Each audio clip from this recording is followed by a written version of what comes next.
السلام عليكم البنات ومرحبا بكم في شهيوة ماجدة. الوصفة اليوم ان شاء الله غيكون معجون الفلفله اولا البابريكا او التحميره.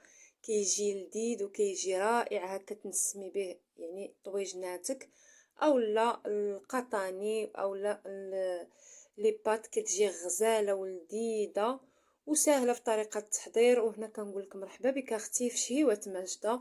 ما تنسينيش من لايكاتك والتعاليق ديالك الزوينه وبسم الله على بركه الله.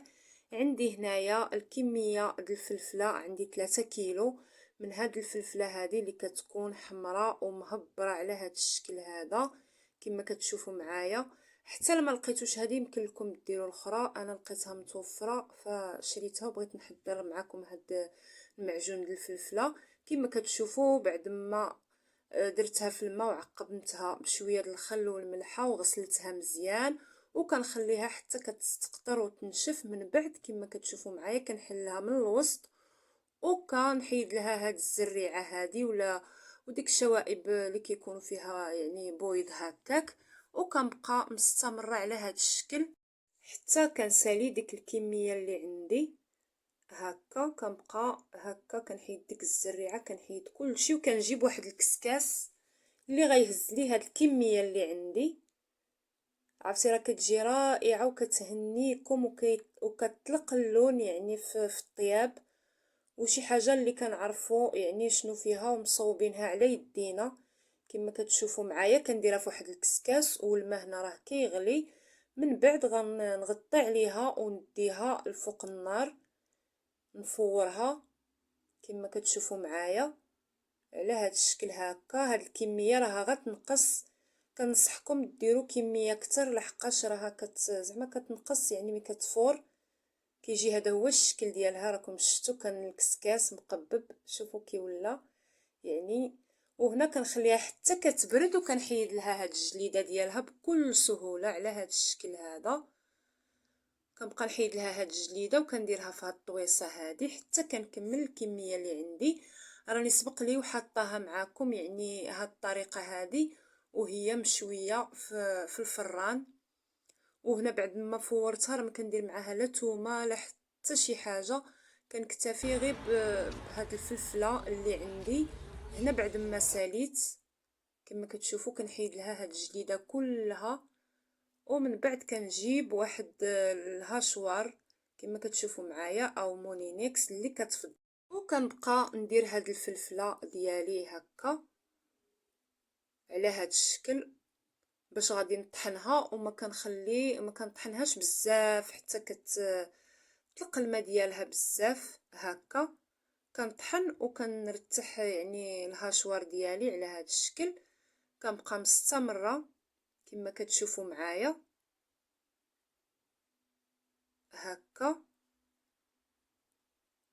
كيجي هذا هو الشكل ديالها وكتجي حمراء بزاف، كتجي على هذا الشكل، كتجي ثقيله وكتجي بحال المركز ديال الطماطم.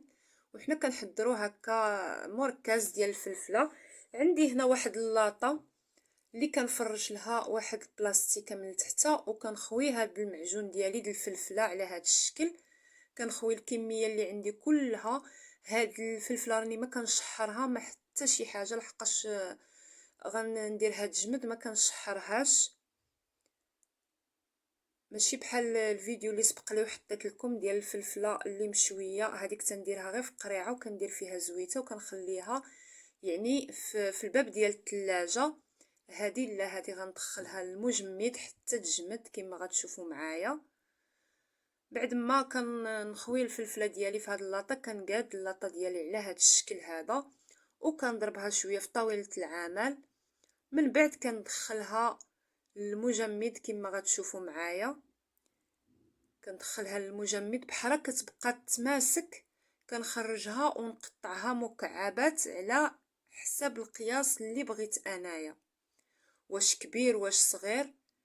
الا درتي هكا لي بات كديري واحد المكعب، درتي القطاني كديري مكعب، اي صوص عندك كتفضليه وغديري فيه هاد الفلفله وكتجي لذيذه، كتجي رائعه بزاف يعني خير من ديك الفلفله يعني الحمراء اولا البابريكا كتجي رائعه بزاف.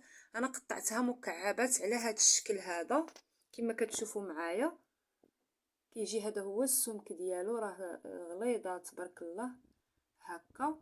وكنديرها في واحد الاكياس بلاستيكيه على هذا الشكل اولا يعني هكا واحد السبيرات، وكنديرهم في المجمد. الوقت اللي كنحتاج راني كنجبد واحد المكعب هكا ولا جوج.